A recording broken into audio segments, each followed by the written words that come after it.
Hello aspirant, nimbus academy for IAS में आपका एक बार फिर से स्वागत है।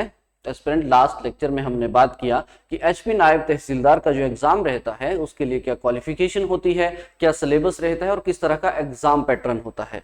आज हम बात करेंगे अगर आप एचपी नायब तहसीलदार की तैयारी करना चाहते हैं तो किस तरह से उसकी शुरुआत की जा सकती है। ये जो लेक्चर है ये सभी एस्पिरेंट्स के लिए है जो ऑलरेडी तैयारी कर रहे हैं, जिन्होंने मेंस लिखे भी हुए हैं वो भी इस लेक्चर को देख सकते हैं, और जो फ्रेश एस्पिरेंट है जो अभी सोच रहा है कि मुझे तैयारी करनी चाहिए उसके लिए भी ये लेक्चर जो है बहुत इंपॉर्टेंट रहने वाला है। बिकॉज इसमें हम कंप्लीट स्ट्रेटजीज की बात करेंगे कि क्या ऐसा स्ट्रेटजी होना चाहिए आपका, बिल्कुल शुरुआत से जो है हम इसमें बात करेंगे। राइट, तो आइए फिर शुरुआत करते हैं। उससे पहले समझना पड़ेगा आप लोगों को नायब तहसीलदार का ये जो प्री का सिलेबस होता है उसकी हम चर्चा है। मैंने हालांकि लास्ट लेक्चर में भी आप लोगों को बताया था। एस्पिरेंट देखिए, एग्जाम चाहे नायब तहसीलदार का हो, चाहे फिर एचएएस का हो, चाहे फिर अलाइड सर्विसेज का हो, या हिमाचल में अब आप इन क्लासेस की अगर बात करते हैं, इन एग्जाम की बात करते हैं, मस्ट होता है आप सभी के लिए इसके सिलेबस को समझना। बिकॉज विदाउट एनी प्लानिंग अगर आप किसी एग्जाम की तैयारी करेंगे तो उसमें सक्सेस होने के चांसेस बहुत कम हो जाते हैं। तो इसलिए आप लोगों को कमीशन का बिहेवियर समझना पड़ेगा, आप लोगों को समझना पड़ेगा कि क्या आपसे डिमांड करता है वो एग्जाम, किस तरह के सवाल आपसे पूछते हैं। तो समझिए सबसे पहले इस सिलेबस को देखिए। दैट सिलेबस की जब आप बात करते हैं नायब तहसीलदार के तो फ्रेंड्स 3 सेगमेंट्स जो हैं ये आप लोगों को इस सिलेबस के देखने को मिलते हैं। राइट, इन 3 सेगमेंट्स में देखिएगा दैट सबसे पहला जो सेगमेंट रहता है आपकी प्रेपरेशन में वो रहता है हिमाचल प्रदेश जीके वाला। इसमें history, geography, socio economic development जो है हिमाचल प्रदेश की, इससे ये सवाल आपसे करेगा। 30 क्वेश्चन जो है इस सेगमेंट से आप लोगों को जो है वो मिलेंगे। देन दूसरा सेगमेंट जो है knowledge of current of national and international, यानी कि आप सिंपल सा ये समझ लीजिए कि ये क्या है, ये करंट अफेयर है आपकी प्रेपरेशन के, और इन्हीं करंट अफेयर से आपसे सवाल पूछेगा। 50 के आसपास सवाल जो है वो आपसे यहां से पूछे जाते हैं। देखिए हर बार 50 तो नहीं आते, उससे कम ही आते हैं, लेकिन फिर भी 50 जो है इन्होंने बाइफर्केशन किया हुआ है कि 50 नंबर जो है हम यहाँ पे पूछेंगे, 50 सवाल पूछेंगे। देन उसके बाद तीसरा सेगमेंट जो होता है वो होता है इंडियन लेवल वाला, यानी कि भारत की क्या इतिहास है, भारत का क्या कल्चर है, भारत का क्या पॉलिटी है, इकोनॉमी क्या है, जियोग्राफी क्या है, और उसके साथ साथ गांधी की टीचिंग जो है ये आपसे डिमांड की जाती है। और ये मात्र 40 नंबर जो है यहां से इस पूरे सेगमेंट से पूछे जाते हैं। यानी कि अगर आप तीनों को अगर देखेंगे, इन तीनों में खास बिल्कुल इसमें कोई दो राय नहीं है कि करंट अफेयर जो है वो काफी इंपॉर्टेंट रेलेवेंस इस एग्जाम में रखता है। लेकिन आप ये देखिएगा, इसका आइडिया आपको तब लगेगा जब आप एनालाइज करेंगे कि क्या 50 ही सवाल पूछता है या उससे कम भी पूछता है। ठीक है, तो उस हिसाब से जो है फिर आप लोग यहाँ पे फाइंड आउट करने की कोशिश करेंगे कि क्या रेलेवेंट है किसकी। वैसे मैं बता दूं, ये जो तीसरा सेक्शन होता है यहां से हर बार ज्यादा सवाल होते हैं as compare to the current affair. Right, लेकिन फिर भी अभी आइडिया ये लगाओ कि 3 सेगमेंट आपने पढ़ने हैं, और उन 3 सेगमेंट्स में क्या है, हिमाचल प्रदेश जो है इसका जीके आप लोगों को पढ़ना है, और उसके साथ साथ करंट अफेयर आपको पढ़ना है, और उसके साथ साथ इंडिया लेवल का जो जीके रहता है, चाहे history, polity, economy, teaching of Mahatma Gandhi, यहां से जो है आप लोगों से सवाल डिमांड करता है। राइट, अब देखो, अब मैं आपको प्लान बताता हूं दैट किस तरह से अब आप तैयारी स्टार्ट कर सकते हैं। Because now you are familiar with the syllabus कि ये सिलेबस है मेरे पास और इतना जो है मुझे पढ़ना है। अब मैं आपसे बात करूंगा दैट क्या आपका प्लान जो है वो रहना चाहिए, हाउ यू कैन अप्रोच और how you can plan your preparation for the नायब तहसीलदार एग्जामिनेशन। फ्रेंड्स, इसमें मैं 3 चीजों की बात आपके साथ करूंगा।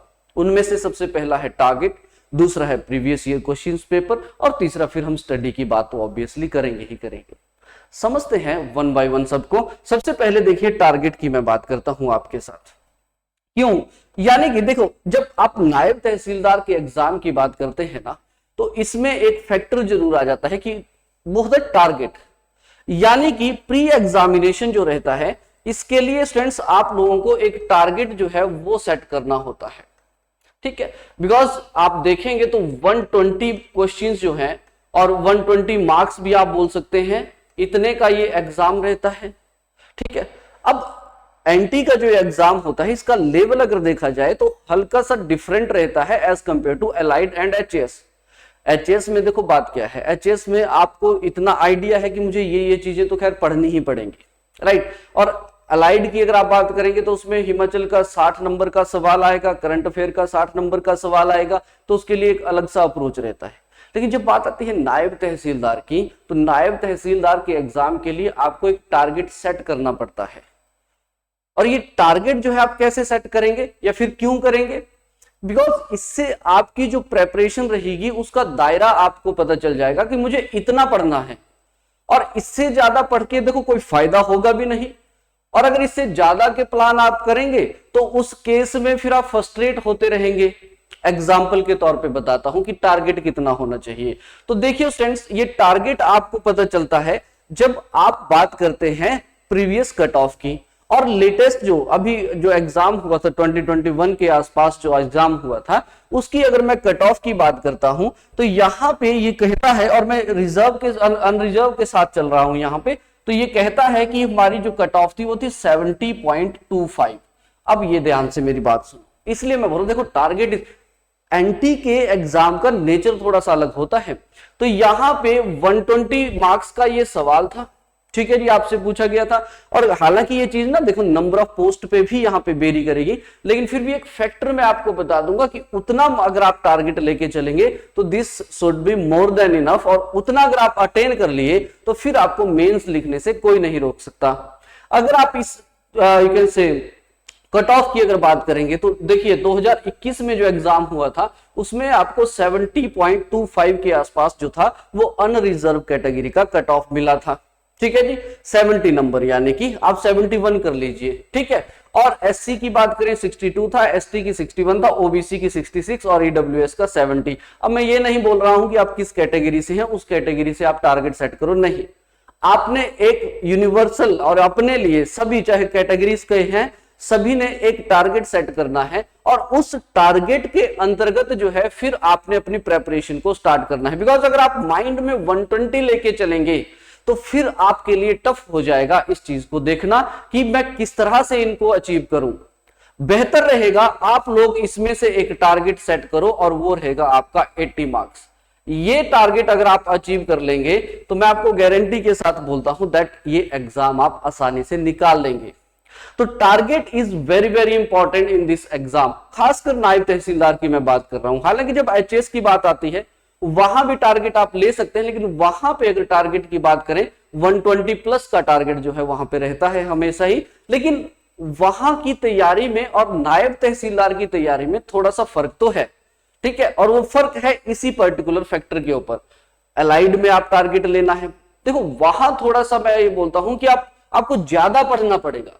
यहां क्या होता है ना, यहां स्मार्टली आपको चलना पड़ेगा। आप देख सकते हैं यार 120 में से 70 मार्क्स जो है वो लोगों ने लिए हुए हैं, ठीक है। तो इसके लिए आपको थोड़ा स्मार्टली चलना पड़ेगा, रेदर देन जो एचएस में आप लोग चले रहते हैं कि आप पढ़ना है इतना तो पढ़ना ही है, वो एक अलग बात होती है। इस एग्जाम में जो है हल्की सी चीज जो है वो चेंज हो जाती है। तो 80 मार्क्स का टारगेट जो है वो अगर आप रखेंगे तो मैं आपको दावे के साथ बोलता हूं, अब ये बात मैं आपको ये भी बोल रहा हूं कि इससे फिर ना ऊपर ना नीचे फिर ये चीजें हिलनी नहीं चाहिए कि हाँ भाई आप 75 कर लेते हैं या फिर नहीं मैं तो 90 लूंगा 95 लूंगा, बहुत मुश्किल हो जाएगी। चीजें कर सकते हैं करिए, मना कोई नहीं है। देखो जो एस्पिरेंट होते हैं उन्होंने 120 में से 97, 98, 99 भी लिए हैं, अचीवेबल है। लेकिन जब आप माइंड में इतना टारगेट रखेंगे तो वो ज्यादा बेटर रहेगा, और उसके लिए फिर आपने कंटेंट को पढ़ना होता है, और किस तरह से पढ़ना होता है वो भी हम बात करेंगे। तो सबसे पहले मैं बोल रहा हूं कि नायब तहसीलदार का जो एग्जाम रहता है उसके लिए एक टारगेट का होना बहुत जरूरी है। ये कट ऑफ यहाँ पे देख सकते हैं, ये मेंस की है फिर, ठीक है जी। ये जो फाइनल मार्क्स की कट ऑफ आपको मिलेगी 290 में से जो बनती है, तो 153 थी उस टाइम पे, ओबीसी के लिए 149, 145, 141 और 140 के आसपास जो है ये आपको मिलेगा, ठीक है। अब ये जो अगर जब आपने टारगेट सेट कर लिया कि यार मैं इतने मार्क्स के लिए पढ़ूंगा या फिर पढ़ूंगी, तो इसको अचीव कैसे करना है? इसको अचीव करना है आप लोगों ने एस्पिरेंट्स दैट, उसके लिए मैं आपको अभी बता देता हूं, आप लोगों को प्रीवियस ईयर्स के क्वेश्चन पेपर देखने ही देखने। देखो क्या होता है ना, एक होता है संघर्ष और एक होता है समर्पण। अब आप संघर्ष की अगर आप बात करते हैं ना, तो संघर्ष में आप हमेशा फ्रस्ट्रेट रहेंगे, और समर्पण का मतलब होता है कि आप जो प्रोसेस है उस प्रोसेस में आपने खुद को ढाल लिया है और उसी के अंतर्गत जो है अब आप काम कर रहे हैं। तो इसलिए मैं बोल रहा हूं कोई भी एग्जाम है हिमाचल प्रदेश में, उसमें आपको समर्पण तो करना पड़ेगा, यानी कि जो विधि होती है उस विधि के अकॉर्डिंग ही आप लोग अगर तैयारी करेंगे तो आपके लिए बहुत बेनिफिट रहेगा। बहुत संघर्ष नहीं करना पड़ेगा आपको, फिर ना आपको मेहनत तो करनी है, मेहनत और ये कहते हैं मजदूरी में फर्क है, ठीक है ना। तो अदरवाइज अगर आप लड़ते रहेंगे, संघर्ष करते रहेंगे तो फ्रस्ट्रेट हो जाएंगे। तो इसलिए इस तैयारी को समझना है आपको, और समझेंगे कैसे आप? उसके सिलेबस से और उसके प्रीवियस ईयर्स के क्वेश्चन पेपर से, नॉट ओनली फॉर द नायब तहसीलदार, चाहे फिर आप यूपीएससी की ही तैयारी क्यों ना कर रहे हो, उसमें भी आपको बिहेवियर तो समझना ही पड़ेगा, किस तरह का बिहेवियर है। बिकॉज प्रीवियस ईयर्स के क्वेश्चन पेपर हैं, ये क्या करेंगे? देखिए, एक तो आप लोगों को ये क्लियरिटी देंगे, बिकॉज हुआ क्या है, आप लोगों ने प्री का अब सिलेबस देख लिया और प्री, अच्छा मैं यहां पे एग्जांपल ना हिमाचल प्रदेश का दूंगा, सभी के लिए जो है जितने भी ये सोर्सेज रहेंगे, यानी कि Indian geography, polity, current affair, उन सभी को आपने इसी तरह से एनालाइज करना है, इसी तरह से अंडरस्टैंड करना है आप लोगों ने, राइट। तो देखिए पीवाईक्यूज क्या करेंगे, एक तो आप लोगों को ये क्लियरिटी देंगे, ठीक है जी, क्लियरिटी आपको देंगे कि किस तरह का सवाल जो है वो आपसे पूछा जाता है, ठीक है जी। दूसरा, ये आप लोगों को ये बताएंगे दैट किस तरह का, यानी कि व्हाट काइंड ऑफ सवाल हमने देख लिया, व्हाट काइंड ऑफ क्वेश्चंस जो है आपसे पूछा जा रहा है, ठीक है जी। और हाउ मेनी क्वेश्चंस जो है ये यहां पे आ जाएगा कि अगर किसी भी एक पर्टिकुलर, जैसे हिमाचल प्रदेश, अब हिमाचल में वहां क्या लिखा है उन्होंने, हिस्ट्री लिखा है, जियोग्राफी लिखा है, सोशियो इकोनॉमिक डेवलपमेंट लिखा है उन्होंने। फिर जब आप पीवाईक्यूज निकालेंगे तो पीवाईक्यूज आपको आइडिया देंगे कि वहां से जो है किस तरह के सवाल आ रहे हैं, यानी कि अगर हिस्ट्री की बात हो रही है तो हिस्ट्री से किस तरह का सवाल आ रहा है, जियोग्राफी की बात हो रही है, जियोग्राफी से कैसा सवाल आ रहा है, और कितने सवाल आते हैं। यानी कि जब आप हिस्ट्री, जियोग्राफी, सोशियो इकोनॉमी की बात करते हैं तो वहां से कितने कितने सवाल आपसे बनते हैं, हिस्ट्री से कितने बनते हैं, जियोग्राफी से कितने बनते हैं, सो दैट फिर उसके बाद आप एक प्रायोरिटी सेट कर सको अपनी। हालांकि मैं प्रायोरिटीज बताऊंगा आने वाले लेक्चर्स में, आपको मैं बिल्कुल मेंटर करूंगा आप लोगों को कि किस तरह से आपने इस एग्जाम को जो है पूरा कंप्लीटली देखना है। बट इन बातों को समझिए, ये आपके लिए होमवर्क रहता है, इतना तो आपको करना ही पड़ेगा, और ये समर्पण जो है ये तो खैर करना ही पड़ेगा आप लोगों को।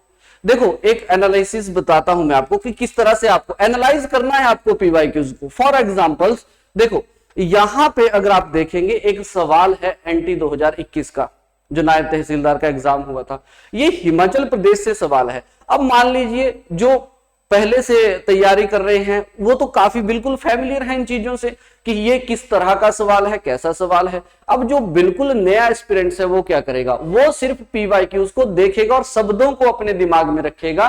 जैसे आप देखेंगे यहां पे लिखा है Boh valley, Imla Bimla valley, Hudan valley और हैंगरैंग वैली, यानी कि दिमाग में आपके क्या जा रहा है कि सवाल जो आप लोगों से पूछा है वो हिमाचल प्रदेश से है, और हिमाचल प्रदेश की, क्योंकि यहां देखो ना एरियाज भी दिए हैं इसने, और देखिए उसके साथ साथ आपको ये आइडिया लग रहा है कि हिमाचल प्रदेश का जो जीके है उसका जो वैली वाला चैप्टर है वहां से सवाल है, और वैली वाला चैप्टर जो आता है वो हिमाचल प्रदेश की जियोग्राफी से सवाल आता है, यानी कि ये सवाल आपसे जियोग्राफी की वैली से किया गया है।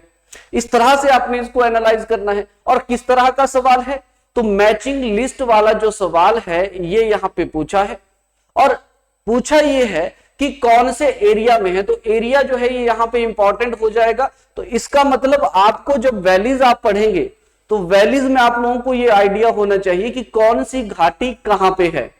तो पहली तो बात आपको ये पता चली। दूसरा, आप लोगों को पीवाईक्यू से ये एनालाइज होगा कि क्या आज ही वैली से सवाल आया है, इससे पहले क्या ट्रेंड रहा है वैली से सवाल पूछने का। तो देखिएगा जब आप इस तरह के काम कर लेंगे तो उसके बाद देखो, अब ये सवाल जो है ये 2014 का है, जब नायब तहसीलदार जो है 2014 में हुआ था, तो उसके बाद आप देखेंगे 2021 में जो है वो सवाल बना था।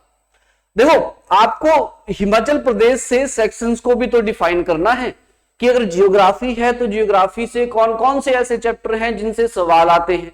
फिर उनको पढ़ना है आप लोगों ने। फिर किस तरह का सवाल आता है तो पीवाईक्यूज को सॉल्व करना है आप लोगों ने कि क्या किस तरह। तो 2014 में देखिए that between which two mountain ranges, अब देखो यहां पे भी सवाल क्या है, डानविन वैली, और डानविन वैली के साथ क्या लिखा है, बिलासपुर इन्होंने लिखा है। इसका मतलब ये क्या है कि ये घाटी से सवाल है और घाटी के साथ अगर आप देखेंगे तो बिलासपुर से सवाल है। लेकिन किस तरह का सवाल है, ये सवाल है आप लोगों से पूछा है दैट इसकी लोकेशन कहां पे है।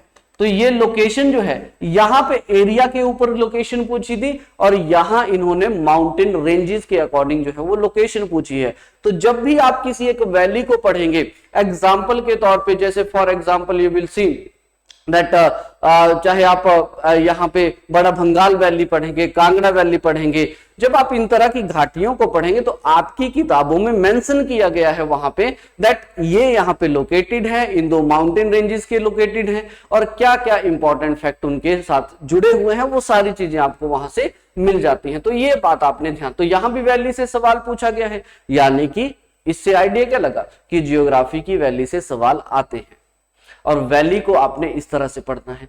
ऐसा ही फिर आप, तो इसलिए आपको पीवाईक्यूज जो है वो बिल्कुल क्रिस्टल क्लियर इंफॉर्मेशन प्रोवाइड करवा देंगे कि किस तरह से आपने उन 80 नंबर को टारगेट करना है।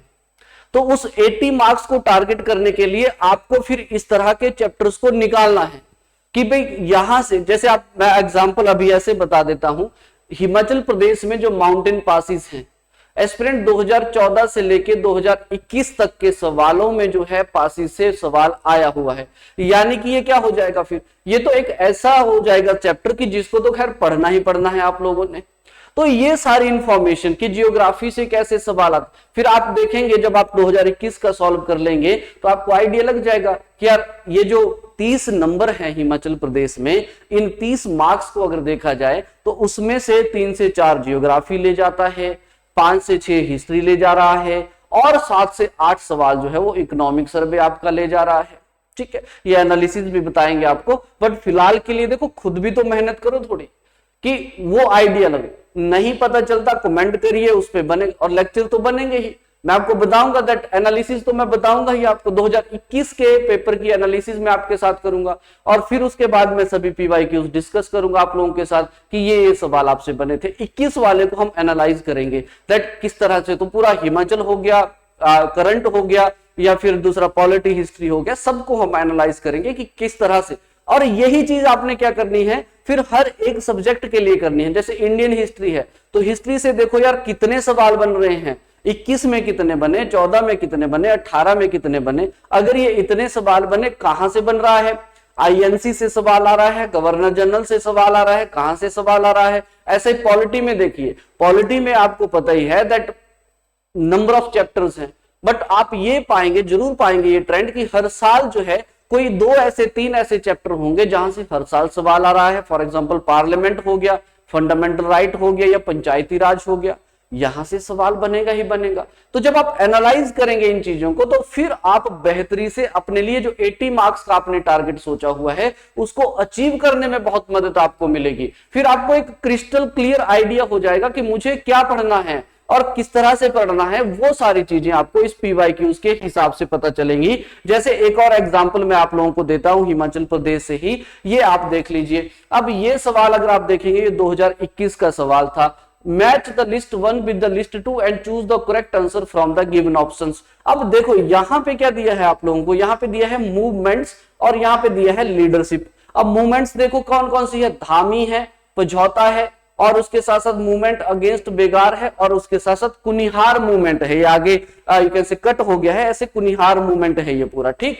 और उसमें लीडरशिप की बात की है, यानी कि पर्संस की बात की है। सत्यानंद स्टोक है, गौरी शंकर है, भागमल सोठा है और मियां चूचू जो है ये आपको मिलेंगे, ठीक है। तो इससे क्या आइडिया लगा, इससे आपको आइडिया लगा कि हिमाचल प्रदेश की हिस्ट्री से ये सवाल है। और दूसरा अगर आप देखेंगे तो मॉडर्न हिस्ट्री में जब ये आपकी मूवमेंट्स हुई हैं उन मूवमेंट से ये सवाल है, चाहे फिर आप प्रजामंडल्स की बात कर लीजिए, चाहे फिर आप दूसरी मूवमेंट्स की बात कर लीजिए। अब ये सवाल 2021 में आपको मिलेगा, ठीक है। अब उससे पिछले साल अगर आप देखेंगे तो कुछ सवाल इस तरह से, who founded the Shri Dhami Prem Pracharini Sabha in जुलाई 1939। अब ये भी कहां से सवाल है, ये भी आपका हिस्ट्री से सवाल है। और क्या पूछा है, पर्सनैलिटी का नाम पूछा है। इससे क्या आइडिया लगता है, इससे आइडिया ये लगता है स्टूडेंट्स दैट आप लोगों को जो भी जितनी भी हमारी मूवमेंट्स आप पढ़ते हैं उनमें जो पर्सनैलिटीज रहते हैं अक्सर उनको वो टारगेट करता है। तो टारगेटेड एरिया जो होते हैं वो डिफाइन होंगे आपके पीवाईक्यू से, तब जाके जो है आपको बिल्कुल क्लियरिटी होगी। इसके लिए आप 1 दिन लगाओ, 7 दिन लगाओ, 15 दिन लगाओ, जितने दिन लगाने हैं उतने दिन लगाओ, लेकिन analysis is must aspirants, because without planning अगर मैं बोलूं ये इसी को बोलते हैं समर्पण इस पर्टिकुलर तैयारी के लिए। तो जब तक आप ये नहीं करेंगे तब तक फिर मुश्किल जो है वो आने ही वाली है। देखो बहुत सारे एस्पिरेंट्स निकालते हैं एग्जाम, मैं ये नहीं बोल रहा हूं कि यही स्ट्रेटजी आपके लिए सबके लिए सुटेबल होगी, आपको जैसे लगता है आप करिए, लेकिन मैक्सिमम एस्पिरेंट्स जो है कुछ एक रट के निकाल देते हैं। उन्होंने लक्ष्मीकांत को घोल के पी लिया है तो उसका सवाल निकल जाता है। लेकिन कम समय में आपको क्वालिटी देनी है और उसके साथ साथ मेंस को भी साथ में टारगेट करना है, तो उसके लिए इंपॉर्टेंट रहता है कि आप इन क्वेश्चनों को एनालाइज करिए। फिर आपके माइंड में क्लियरिटी होगी कि यार इतिहास में अगर मुझे पढ़ना है तो हिमाचल प्रदेश में जब फिर मूवमेंट्स का सवाल आएगा, फिर मूवमेंट्स का चैप्टर आएगा, जो पहली बार कर रहे हैं तैयारी उनके लिए तो सीधा सीधा सा है कि इन चीजों को अभी देखें सिर्फ, क्योंकि ये जब आप कंटेंट पढ़ेंगे तो कंटेंट में जब मान लीजिए धामी शब्द आया तो फिर आपका माइंड सीधा स्ट्राइक कर जाएगा कि यार ये सवाल तो मैंने वहां पे देखा था, इस सवाल को मैंने वहां पे समझा था वहां से, तो इससे क्या आइडिया लगेगा, इससे ये होगा कि अब इसको ऐसे पढ़ना है और फिर ऐसे ही आप पूरा हिमाचल प्रदेश जो है वो कवर कर लेंगे। राइट, एनालिसिस मैं जरूर लेके आऊंगा 2021 की। बट बोलने का मेरा मतलब है कि किस तरह से आपके जो प्रीवाईक्यूज होते हैं, प्रीवियस ईयर्स के क्वेश्चन होते हैं, वो किस तरह से हेल्प करते हैं आपकी प्रेपरेशन में। और ऐसे ही आप, मैं गारंटी के साथ बोलता हूं यार, आप अगर आपने एनालिसिस कर लिया पिछले 5 से 6 साल में जितने भी बार ये एग्जाम हुआ है, आप इतना डिफाइन कर लेंगे कि ये चैप्टर मुझे सिर्फ पढ़ने हैं। क्यों टॉपर हर बार प्री निकालते हैं, क्यों उनको, बिकॉज दे न्यू, उनको आइडिया होता है कि क्या पढ़ना है और कितना पढ़ना है, तो प्री के लिए उतना सा पढ़ते हैं और चले जाते हैं, बिकॉज उनको पता है कि these are some targeted areas जहां से कमीशन सवाल पूछता है और 80 मार्क्स का टारगेट लेना है आप लोगों ने, तो आपको इस चीज को तो खैर करना ही पड़ेगा, अंडरस्टैंड करना ही पड़ेगा। तो PYQs are very very important, ये मैंने बता दिया कि एचपी से किस तरह से आपने इनको यूज करना है।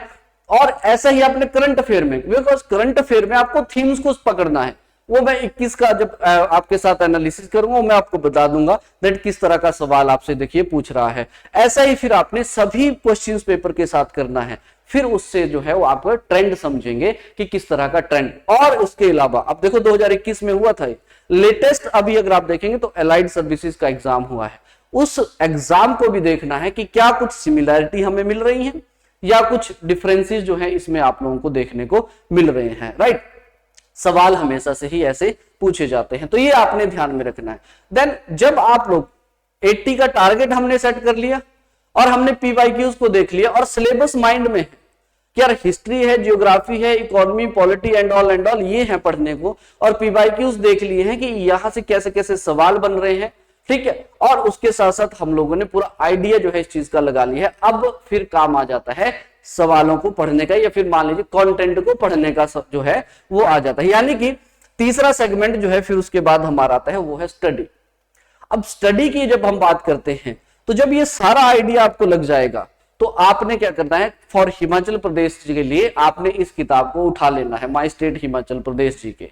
ये किताब आपको कॉम्प्रिहेंसिवली बिल्कुल तैयार कर देगी उस हर एग्जाम के लिए, और स्पेशली जब एनटी की आप अभी बात कर रहे हैं हम लोग, तो इस एग्जाम की तैयारी जो है इस किताब से हो जाएगा। इसमें मैप मिलेंगे आपको, फिगर्स मिलेंगी आप लोगों को, इसमें आपको माइंड मैप्स मिलेंगे, ठीक है, बिकॉज जब आप किसी चैप्टर को पढ़ते हैं तो उसके बाद उसका एक माइंड मैप जो है इस किताब में आप लोगों को मिलेगा। और रही बात दूसरे सब्जेक्ट्स की, तो इस किताब को आपने हिमाचल प्रदेश के लिए पढ़ना है, ये आपका वन स्टॉप सॉल्यूशन है, ये मैं आपको अभी बता देता हूं, this is one stop solution.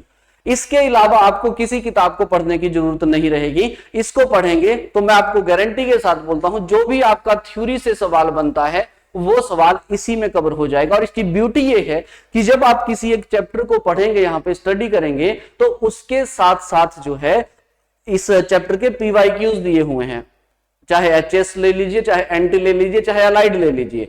तो जैसे ही आपने चैप्टर पढ़ा फिर उससे आप वहां के पीवाईक्यूज जो है वहीं पे निकाल लेंगे, उसी चैप्टर के निकाल लेंगे और वहीं से आपको फिर आइडिया लग जाएगा दैट अच्छा इस तरह का सवाल जो है वो इस चैप्टर से किया गया है। फिर उस तरीके से आपने जो है अपनी इस तैयारी को करना है और इस 80 मार्क्स के जो टारगेट रखा हुआ है इसको आप लोग जो है यहाँ पे अचीव करना है। बिल्कुल स्मार्टली चलना पड़ेगा जब एनटी की यहाँ पे बात आती है। और रही बात दूसरी किताबों की, जो आप इंडियन हिस्ट्री की बात करते हैं तो हिस्ट्री में स्टूडेंट्स यहाँ पे 1857 के बाद का इतिहास यहाँ पे पढ़ा जाता है। तो उसके लिए मैं सीधा सीधा सा बोलूंगा कि आप स्पेक्ट्रम पढ़िए, ठीक है जी। स्पेक्ट्रम का किताब आप लोग यहाँ पे पढ़ सकते हैं। और आर्ट एंड कल्चर की बात अगर मैं करूं तो आर्ट एंड कल्चर के लिए जनरली जो है स्टूडेंट्स यहाँ पे देखो एनसीईआरटी की जो 11th की किताब होती है उसको आप देख सकते हैं यहाँ पे आर्ट एंड कल्चर, बिकॉज सवाल बनता है यहाँ से। और रही बात इंडियन पॉलिटी की, तो इंडियन पॉलिटी के लिए जो किताब है अगेन लक्ष्मीकांत आपने पढ़ना है। इस किताब को तो पक्का पढ़ लीजिएगा, बिकॉज देखो यार किताब पढ़ने से पहले मैं ये नहीं बोल रहा हूं इन किताबों को लो और इसको पढ़ना स्टार्ट कर दो, नहीं। इससे पहले आप वो एनालिसिस करो, प्रीवियस ईयर्स की एनालिसिस करो, वहां से आइडिया लगाओ कि इस लक्ष्मीकांत को पढ़ना है तो इसमें पढ़ना क्या है। पूरी लक्ष्मीकांत पढ़ के कोई फायदा थोड़ी ना हो जाएगा आप लोगों का। फिर वैसे ही मेंस के लिए करना होता है। मैं मेंस की भी अप्रोच बताऊंगा आप लोगों को कि कैसे करनी है, बट फिलहाल के लिए मेरा मकसद है कि आप जब कंटेंट पढ़ें उस कंटेंट को, remember one thing aspirants, your preparation should be according to the exam, not according to the books. आपकी तैयारी जो है वो किताबों के अकॉर्डिंग नहीं होनी चाहिए, आपकी तैयारी एग्जाम के अकॉर्डिंग होनी चाहिए। और एग्जाम के अकॉर्डिंग जो तैयारी होगी वो आपको पीवाईक्यूज ही बताएंगे कि क्या पढ़ना है आपने। इंपॉर्टेंट ये हो जाता है इन तैयारियों में कि क्या पढ़ना है भाई, और उसको फिर पढ़ना है। तो लक्ष्मीकांत जो है पॉलिटी के लिए अच्छी एक किताब है, ठीक है। इकोनॉमी की अगर मैं बात करूं तो वो आप पीवाईक्यू से आइडिया लगाओ कि क्या पूछा जाता है, ठीक है, क्या पूछा जाता है। तो ये एक किताब है। रमेश सिंह वैसे किताब है जनरल, लेकिन मैं फिर भी बोलूंगा आप ऑनलाइन भी अगर आप कंटेंट वाइज भी डालेंगे, आज तो यार ऑनलाइन इतना सारा सोर्सेस है, अगर आप वहां से तैयारी कर, जब आपको ये पता चल गया कि लक्ष्मीकांत से मुझे प्रेसिडेंट पढ़ना है तो भाई यूट्यूब पे आप प्रेसिडेंट डालिए और कोई अच्छा सा लेक्चर देख लीजिए और फिर देखिए कि क्या यहां से सवाल बनता है या नहीं बनता है, क्या सब कुछ कवर किया है या नहीं किया है। आप यूज करिए, you will have to use wisely, internet को वाइजली यूज करिए आप लोग, अपने फायदे के लिए यूज करिए आप लोग, ठीक। लेकिन किताबों को भी पढ़ लीजिए। तो लक्ष्मीकांत जो है आपने पढ़नी है यहाँ पे। इकोनॉमी के लिए ऑनलाइन के लिए मैं आपको सजेशंस करूंगा, ठीक है। रमेश सिंह पढ़ सकते हैं, पढ़ लीजिए, लेकिन ऑनलाइन जो है, अब ये देखो एग्जाम की डिमांड होती है। अब रमेश सिंह पढ़ने जाओगे सवाल 2 आ जाएंगे आप लोगों के लिए, 3 आ जाएंगे, ठीक, वो फिर दिक्कत हो जाएगा। तो बेहतर है पीवाईक्यूज को एनालाइज करो, फिर वहां से आइडिया लगेगा आप लोगों को कि क्या एनसीईआरटी से हो जाएगा या नहीं होगा, तो फिर क्या मुझे कोई किताब पढ़नी चाहिए। किताब अब रमेश सिंह अगर आपने पढ़नी है तो बहुत बल्कि हो जाएगा, वहां से क्या पढ़ूं, ठीक है, अनएम्प्लॉयमेंट पढ़ूं या फिर पॉवर्टी पढ़ूं या फिर बैंकिंग पढ़ूं, वो हो जाएगा, ठीक है। और वैसे भी अगर मैं बताऊं इकोनॉमी अगर आपने पढ़नी ही है तो 11th की एनसीईआरटी जरूर पढ़े, ठीक है। 11th की एनसीईआरटी आती है, ठीक है, इकोनॉमिक डेवलपमेंट, उसमें पॉवर्टी भी है, अनएम्प्लॉयमेंट भी दिया हुआ है, तो उस किताब को जरूर पढ़ें इकोनॉमी के लिए, राइट। और रही बात फिर गांधीयन थॉट की, अच्छा गांधी की भी एक बात आती है। देखो गांधीयन थॉट के लिए तो मैं आपको सीधा सीधा सजेस्ट करूंगा दैट एक किताब गांधी जी के द्वारा लिखी गई है, खुद ही लिखी गई, मैं माय एक्सपेरिमेंट विद ट्रूथ की बात नहीं कर रहा हूं। इसके अलावा एक और किताब लिखी है the story of my life, ठीक है, गांधी के द्वारा ही लिखी गई है। यूट्यूब पे सर्च करिएगा, एज इट इज पीडीएफ आपको मिल जाएगा। 174-175 पेजेस उसमें मिलेंगे, आई थिंक सो, हो सकता है 199 भी हो, लेकिन मुझे अभी एग्जैक्ट आइडिया नहीं आ रहा। लेकिन हाँ किताब है the story of my life by Mahatma Gandhi, उस किताब को एक बार पढ़ लीजिएगा, उस किताब को पढ़िएगा। यू विल, मैं आपको गारंटी के साथ बोल रहा हूं यार कि you will attached with that particular book. वो किताब ऐसे बनाई हुई है दैट उसमें ना बहुत हवाइयों वाली बातें नहीं की हैं, वो गांधी जी ने खुद लिखी है, तो आपको ऐसा लगता है जैसे बस गांधी आपके साथ चले हुए हैं। बहुत छोटी सी किताब है, उस किताब को एक बार जरूर पढ़िएगा, the story of my life. Otherwise एक आधी और अगर कोई किताब होगी तो मैं कमेंट में जरूर पिन कर दूंगा, उस किताब को जरूर ले लीजिएगा। लेकिन हाँ, लिंक मैं डाल दूंगा उसका, ठीक है, the story of my life, तो आप उस लिंक पे क्लिक कर सकते हैं, राइट। तो ये हो गया गांधी के लिए, आप इस किताब को जरूर पढ़िए। लेकिन देखो मैं अगेन वही बोल रहा हूं, अब मेंस में भी है और प्री में भी है। तो प्री में कैसा सवाल आता है गांधी के ऊपर, गांधी की फिलॉसफी के ऊपर, फिर उसके बाद इस किताब को पढ़िए, फिर आइडिया लगाइए कि यार क्या मेरे सारे सवाल हो रहे हैं। तो फिर देखो मेहनत तो करनी पड़ेगी। अगर आप ये सोचे ना कि मैं शॉर्टकट लूंगा या फिर शॉर्टकट ले लूंगी एक आधा और वहां से हो जाएगा, नहीं, ऐसा बिल्कुल नहीं है। अब वो पर्टिकुलर चीज, अब देखो बोलने को मैं ये बोल दूं कि आप इनको नहीं पढ़ना है, अगर आप लोगों ने, तो सीधा सीधा सा तरुण गोयल की किताब पढ़ लीजिए। देखो पढ़ लेनी चाहिए वो, बिकॉज फैक्चुअली वो बहुत अच्छी किताब है, तो उसमें सब कुछ ही कवर आपका हो जाएगा, लेकिन वो फैक्चुअली होगा। और आजकल के सवालों की अगर आप बात करेंगे तो जब ये मैचिंग लिस्ट और लिस्ट 2 की जब बात आती है, करेक्ट इनकरेक्ट स्टेटमेंट की बात आती है, स्टेटमेंट 1 और 2 की बात आती है, तो उसमें आपको स्टैंडर्ड किताब को पढ़ना मस्ट हो जाता है, ठीक है, क्योंकि वहां से सवाल बनते हैं।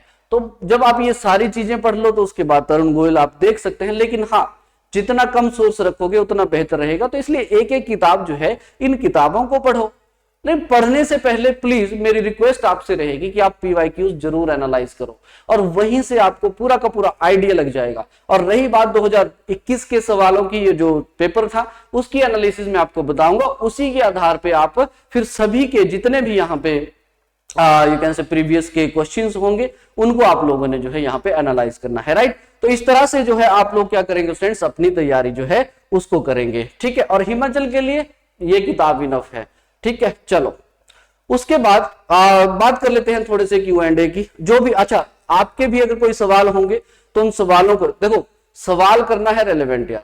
एलाइड का रिजल्ट कब आएगा, ये कब होगा, ठीक है। अब देखो मैं कमीशन में नहीं बैठा हूं, मेरा काम है आप लोग, आप जो एस्पिरेंट्स हैं उनके लिए जो अपॉर्चुनिटीज आ रही है, उन अपॉर्चुनिटी के साथ आपको फैमिलियर करना, उसके लिए एक प्लान बनाना, ठीक है जी। मैं ये नहीं बता सकता कि कब आएगा, देखो जो वो कमीशन के ऊपर डिपेंड है यार, कब वो आएगा कब, लेकिन इतना जरूर है देखो आएगा, और इतना भी जरूर है कि वैकेंसी, हालांकि बिल्कुल मैं आप लोगों की जो भावनाएं हैं उनसे बिल्कुल सहमत हूं, और मैं खुद नाराज हूं इस सरकार से जो ये काम कर रही है, ये मेरा पर्सनल व्यू है, ठीक है, मुझे खुद नाराजगी है इससे। लेकिन अब बात यह है कि इसके नाराजगी से अलावा बेहतर क्या रहेगा कि हम अपने कर्म करें, तैयारी तो करनी पड़ेगी। अगर मान लीजिए आज ही एनटी की नोटिफिकेशन आई, अब जरूरी थोड़ा ना आज से आप तैयारी करेंगे फिर, ठीक है, मान समझ रहे हैं मेरी बात। तो आते रहेगा, एग्जाम तो आएगा, आज नहीं आएगा अगले साल आ जाएगा, लेकिन उसके लिए देखो आपको बी स्ट्रांग है ना, आपको होना ही पड़ेगा। रियलिटी सबको पता है कि हो क्या रहा है, लेकिन फिर भी हम लोगों को स्ट्रांग तो होना पड़ेगा। तो दिस इज द थिंग। तो जो भी सवाल आपके होंगे प्लीज रेलेवेंट सवाल जो है कमेंट में पूछिए, तैयारी से रिलेटेड कोई भी सवाल अगर आपको ऐसे लगते हैं। और जैसे कि देखो, is it possible to align the preparation for HAS and the नायब तहसीलदार एग्जाम, क्या ये हो सकता है? बिल्कुल हो सकता है भाई। तो एचएएस की जो तैयारी करते हैं, देखो जब प्री की बात आती है तो प्री में there is a commonality in the subject, तो कॉमनैलिटी है सभी सब्जेक्ट में, तो बिल्कुल अलाइन किया जा सकता है इन दोनों तैयारियों को। मेंस की जब बात आती है तो मेंस में हालांकि थोड़ा सा बल्कि और लेंथी और डेप्थ में चला जाता है एचएएस का एग्जाम, और रेदर देन अगर आप एनटी की जो है यहाँ पे बात करें। लेकिन हाँ, इट इज पॉसिबल, बिल्कुल 101% पॉसिबल है, बिकॉज एचएएस में जो चीजें आप पढ़ते हैं वही चीजें जो है एनटी में भी यहाँ पे काम आएंगी।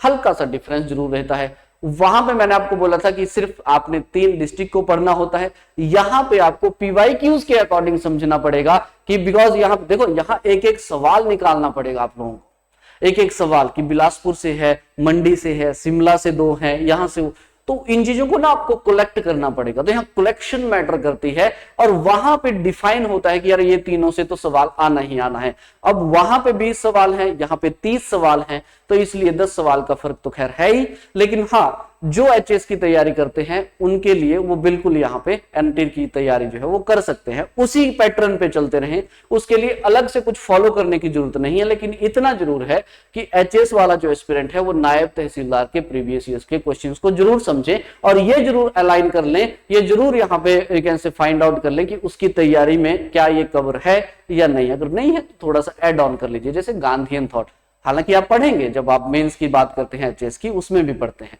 How can UPSC aspirants from Himachal Pradesh effectively target the HAS exam?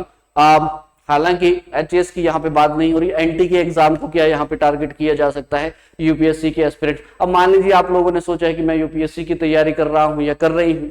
अब बात ये होती है कि जब अपॉर्चुनिटी सामने आती है तो उसको अटेन करना, उसको गैदर करना, उसको एक्वायर करना कोई गलत बात थोड़ी ना है। ठीक है, आपने सपने देखे हैं कि मुझे यूपीएससी ही करना है, बट इसका मतलब ये थोड़ी ना कि आप एनटी का एग्जाम नहीं दोगे। तो बिल्कुल यूपीएससी वाले जो एस्पिरेंट्स रहते हैं वो भी इस एग्जाम की तैयारी कर सकते हैं। अपनी यूपीएससी की तैयारी जो है एज इट इज उसको रखिए, बिकॉज देखो लक्ष्मीकांत तो आपने पढ़नी ही पढ़नी है। तो यहां भी सवाल जो है, हालांकि जब यूपीएससी की आप तैयारी कर रहे हैं तो यहां बिल्कुल इजी आपके लिए जो है वो हो जाएगा। तो ये बिल्कुल ये डिलेमास निकाल लीजिए कि मुश्किल होगा, ये होगा, कुछ नहीं होगा। यूपीएससी वाला एक्सपीरियंस जो है वो भी इस एग्जाम को बहुत अच्छे से टारगेट कर सकता है। बस एक ही वो रिक्वायरमेंट है जो मैंने आपको बता दी, analysis is very very important for this exam, not only for this exam but सभी एग्जाम्स के लिए बहुत जरूरी है। तो अगर ऐसे ही आपके कई सवाल हैं, उन सवालों को आप कमेंट में जरूर बताइए, उनका जवाब जो है मैं आप लोगों को दूंगा जरूर। वहां पे कोशिश करूंगा कि मैं आप लोगों के जो क्वेश्चंस हैं उनको, अब अगर आप किसी और पर्टिकुलर सब्जेक्ट पे वीडियो चाहते हैं, लेक्चर चाहते हैं, या उसका थोड़ा सा यू कैन से फैमिलियर आप उससे होना चाहते हैं, तो वो भी चीजें आप पूछ सकते हैं। तो आई होप आपको ये लेक्चर जो है वो पसंद आया होगा। जो भी आपके मन में डाउट रहे होंगे वो सारे क्लियर हुए होंगे। फिर भी अगर कोई शंका है तो आप जरूर अपनी प्रतिक्रिया कमेंट में बताइएगा। आज के लेक्चर में इतना ही, मिलते हैं फिर। Till then take care, have a great day, thank you so much.